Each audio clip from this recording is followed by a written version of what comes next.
Let's look at how to create a class. When you open Showbie, you'll come to the main page. In the top corner, hit plus, and we're going to tap on New Class. Here we'll give our new class a name. We'll give it a subject. It's worth bearing in mind that they are American, but you can still give it a subject if you wish, and you can give it a year group.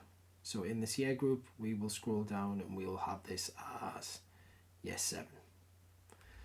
This code here is what the students will need to join the class. You can hit save and you can access this again at another point. So we're just going to hit save now. It will open up inside our new class. Here you will see that there is a class discussion, which we will do a video on. And this class doesn't have any assignments in it yet. It also doesn't have any students in it yet. And there are no folders. Let's take a look at the class settings first of all about how we can get students to join this class. We're going to tap on the 3 dots. This brings up the code, and that is the code that the students will need to join.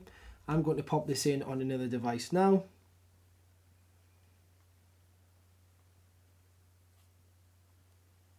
This code is also the code that any members of staff who you want to be in that class will also need to join.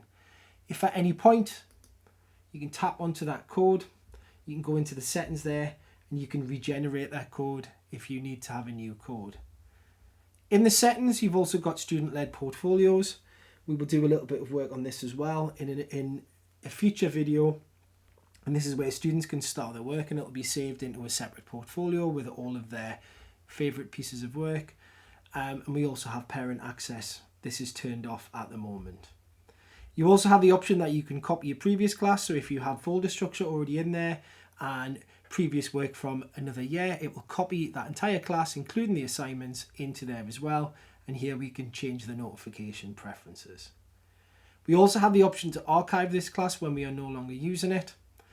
Now I have taken that code and I've inputted that onto a student device. So let's take a look at how we admit students.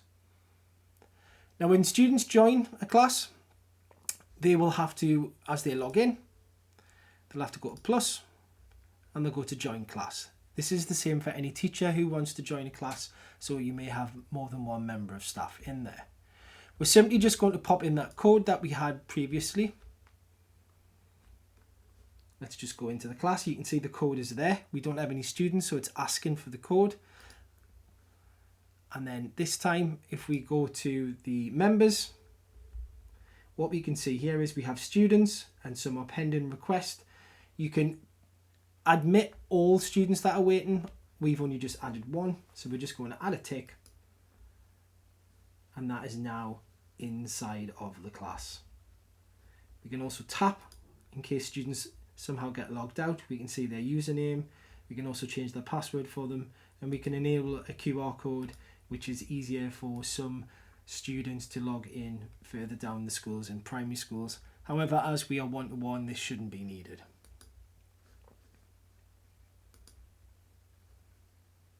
Same for the teachers. Any teachers who are in there will be pending underneath, but you can see any class members in there.